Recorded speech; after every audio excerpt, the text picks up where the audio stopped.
Salut à tous et bienvenue dans cette nouvelle vidéo où aujourd'hui nous allons regarder des SSD que j'ai achetés sur Temu. Donc l'objectif c'est pas de vous faire acheter un petit peu tout et n'importe quoi, mais j'avais besoin de SSD et tester des SSD chinois. Donc dans cette vidéo j'ai pris 6 SSD de la marque Dismar qu'on trouve pas trop cher sur Temu. Donc je vous mettrai dans la description combien ça a coûté.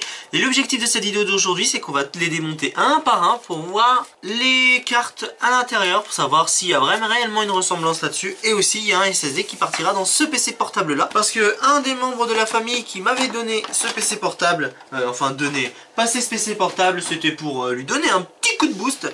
Et un petit coup de boost avec ce genre de SSD, ça devrait le faire. Alors c'est des SSD de chez Dismar. Voilà, nous avons les étiquettes un petit peu de ce qui est écrit. On voit que c'est écrit Made in China, comme la plupart des affaires que nous avons à l'heure actuelle qui sont fabriquées en Chine. Donc alors pour le coup, ça a été fabriqué à Shenzhen. On y voit par ici, voilà. Donc si je zoome un petit peu, on va peut-être pas y voir, mais voilà. Donc c'est fabriqué à Shenzhen. Donc du coup nous allons démonter, nous allons ouvrir ces SSD petit à petit. Et on va les mettre un par un pour voir ce qu'ils ont à l'intérieur. Alors bon, c'est des SSD tout à fait classiques. J'ai commencé à en ouvrir deux pour voir, on a une différence. Un truc que vous allez constater par rapport à d'autres que nous avons déjà vu sur cette chaîne YouTube, c'est qu'il n'y a pas de bulletin de garantie, parce que ça c'est pas garanti hein. Si ça tombe en panne au bout de moins de 2 ans, c'est pour ta pomme, tu peux le jeter à la poubelle. Si on fait pas grand chose avec, devrait pas y avoir de problème. Donc ce que je vais faire, je vais zoomer un petit peu pour qu'on puisse voir vraiment plus en détail, qu'on voie pas mes petites mimines. Donc déjà nous y voyons un petit peu mieux. Vous voyez que c'est des 120 Go, ce qui va être suffisant pour des utilisations on va dire assez bureautiques, parce que maintenant il y a le cloud et tout ce bordel là. Mais c'est surtout que si vous faites pas de stockage avec ça, mais que vous ayez je sais pas si je l'ai là. Alors je pensais que je l'avais à côté de moi, mais je ne l'ai pas. Si vous avez un disque dur externe, c'est plutôt pratique d'avoir un disque dur externe. Donc voilà, donc on va ouvrir sur le côté notre petite SSD. Surtout que cela il se décolle assez facilement. Donc hop là, des Dismar qui sont un peu hardcore à démonter, mais on arrive toujours à démonter hein, rassurez-vous. On ne met pas à bout Dylan comme ça. Hop là, voilà. Alors, par contre, la carte elle est assez grande. Voilà. Alors dans celui-là, on a une mémoire flash. Enfin, une mémoire flash, une mémoire cache. Donc ici, nous avons une mémoire sans marque. Ici, donc qui fait 120 Go probablement. Ici, nous avons une mémoire cache et une mémoire cache de marque Micron. Et ici, nous avons un contrôleur de chez SM. Alors du coup, celui-là, je vais le mettre de côté pour qu'on regarde en fin de vidéo les comparatifs de plusieurs de ces SSD. On ouvre le deuxième, pareil. Donc j'en ai pris de 6 de même capacité. Donc c'est aussi pour voir, est-ce que vraiment ça vaut le coup, ça vaut pas le coup. Ça dépendra du démontage de ces fameux SSD. Celui-là n'a pas de mémoire cache, mais on a une double mémoire. D'ailleurs, on a un petit truc écrit 64 Go ici. Nous avons une vignette contrôle qualité qui est juste ici. Nous avons deux puces de mémoire qui doivent faire 64 Go chacune, comme stipulé ici. Et nous avons un petit contrôleur de chez J-Micron. Donc du coup, voilà. Donc c'est pas la même chose pour ce SSD là. Donc pareil. On va y mettre avec l'autre. Ah, je vous dis que il a une petite vidéo pour moi force toute sympathique.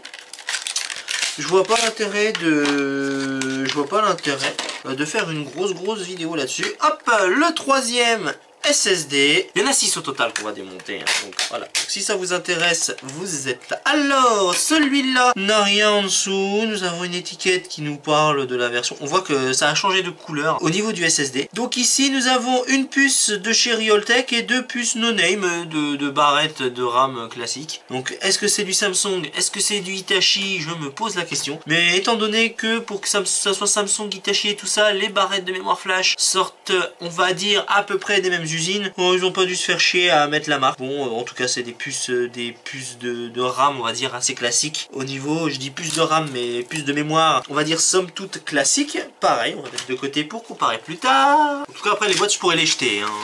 Tous les SSD vont être dans des machines, hein, rassurez-vous. On passe sur du Intel. Une petite carte un petit peu plus grande, 120 Go juste ici. Nous avons 3 puces de RAM assez classiques de chez Intel avec un microcontrôleur de chez SM. Des microcontrôleurs qui font vraiment littéralement le taf, parce que ce genre de contrôleur là, c'est ce que j'ai dans les Golden Fire. J'ai tout démonté, les Golden Fire et les Kodak que j'ai en SSD, et on a toujours eu ce genre de petite puce SM à l'intérieur. Donc ça va, ils font des choix en matière de composants qui est, on va dire, assez judicieux. Comme on voit sur toutes les SSD, comme vous voyez là à l'ouverture, il n'y a pas de truc de garantie. Ce qui n'est pas trop grave, hein, on s'en bat un petit peu les couilles de la garantie. Ce genre de SSD, ça doit coûter dans les 6-7 euros, je crois. Il faudrait que, comme je vous ai dit, je vous y mettrai dans la description. Hop là, on tombe sur une même carte qu'une autre, sauf que cette fois-ci nous n'avons pas d'étiquette qui nous parle de version ou quoi que ce soit. Nous avons juste le microcontrôleur de chez Realtek et deux puces no name de marque quelconque. D'ailleurs, je viens de constater que ici ça s'est légèrement effacé. Je sais pas si vous allez y voir à la lumière, mais on a l'impression qu'ils ont effacé la marque. Ça se trouve, ça devait être soit du Samsung, soit du Hitachi. C'est la seule, on va dire la seule théorie plausible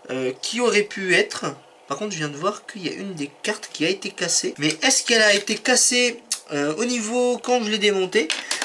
Pas sûr, mais bon, après ça se peut que la carte elle est cassée, mais je vois que sur le PCB il n'y a pas de comment vous expliquer, il n'y a pas de conduit qui permet de conduire tous les composants qui sont juste ici. Voilà, donc nous avons voilà, des composants tout à fait classiques d'un SSD. Voilà pour celui-là, et on va passer au dernier, et après ça signera la petite fin de vidéo. On verra sur un PC ce que ça vaut, littéralement.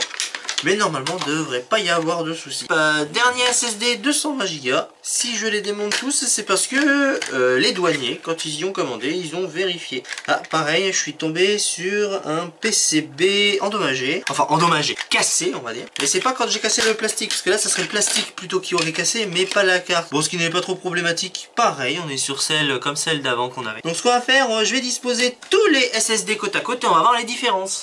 Donc voilà comment se présentent ces SSD. Nous avons 3 SSD où les cartes sont identiques, mais 2 sont cassées au niveau de ce niveau là, mais il n'y a pas vraiment de souci puisqu'il n'y a aucun composant qui est de ce côté là. C'est les mêmes microcontrôleurs si je ne me trompe pas. Alors là sur les 3 là c'est les mêmes microcontrôleurs, là dessus c'est pas les mêmes parce que là on a un SM qui est un peu plus performant que celui-là. Bon, celui-là je vais le garder pour moi parce que je vais le passer en test. Par contre celui-là j'ai été étonné de voir que j'ai des références sur des puces de mémoire RAM, parce que les 5 là c'est les mêmes puces de RAM ici, donc soit c'est du Hitachi, soit c'est du Samsung, ou c'est effacé ou fabriqué là-bas. Et là on est sur littéralement du Intel. Donc voilà, donc ça fait des SSD on va dire moyennement qualitatifs, donc ça vaut pas les grandes marques hein. Si vous voulez un produit qui dure dans le temps, même si ça reste des SSD et que même si c'est de la marque ou du truc bas de gamme comme ça, je vais dire bas de gamme parce que ça c'est cheap au niveau du plastique, mais au niveau de la qualité de fabrication, je pense que c'est, on va dire,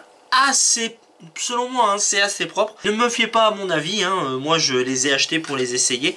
Et c'est surtout que, voilà, donc c'est surtout que j'en ai besoin pour pas mal de machines. Qu'on les reverra très prochainement en vidéo. Donc cette vidéo se termine ici. Donc je vais vous mettre la référence des SSD que j'ai commandés qui sont disponibles sur Temu et AliExpress. Alors il y en a, ils vont me faire la morale sur Temu et AliExpress. Allez-y, il n'y a pas de problème. Dites-vous que moi je préfère être honnête que être un gros trou du cul. Voilà, donc j'espère que cette vidéo vous aura plu. Petite vidéo sympathique pendant que je suis en train de ranger. Parce que je me suis dit que je vais pas laisser la chaîne YouTube sans contenu. Et vu comme j'ai reçu ces SSD que l'on verra très prochainement, je préférais m'attarder un petit peu sur l'intérieur, les vis cachées, les machins. Et pour le moment on va dire que c'est assez positif, hein. On a 3 SSD qui sont pratiquement identiques, mais là on voit que c'est vraiment un truc qui est fabriqué dans les mêmes usines. Ça c'est tout fabriqué dans la même usine, et je pense que vu comme ça doit être du surplus pour les grandes marques. Je vais dire entre guillemets, hein, parce que ça reste une usine, hein, ils doivent bosser un petit peu avec Micron et tout le bordel. Donc du coup ils font des petites marques comme ça pour liquider les stocks. Donc voilà, donc on verra sur le temps si ça fonctionne. Déjà je tiens à vous préciser que le Golden Fire de 32 Go est encore vivant alors que ça fait 5 ans que je l'ai. Et en 5 ans j'ai dû faire pas mal de changements d'OS. Il est encore vivant, c'est phénoménal à quel point tout ce qui est à l'intérieur c'est pourri, mais c'est assez qualitatif et ça dure dans le temps. Donc comme quoi le problème ça vient pas forcément du matériel, mais tout simplement est-ce qu'on a de la chance d'avoir un bon produit. Je vais éviter de dire ça parce qu'il y en a ils vont acheter ça et puis ils vont se dire j'ai un bon produit et puis 2 jours après ça va s'arrêter. Bon après ça fonctionne aussi avec des matériels grand public. Bref, Moi, je vais vous laisser ici avec cette vidéo et je vous dis à la prochaine et portez-vous bien.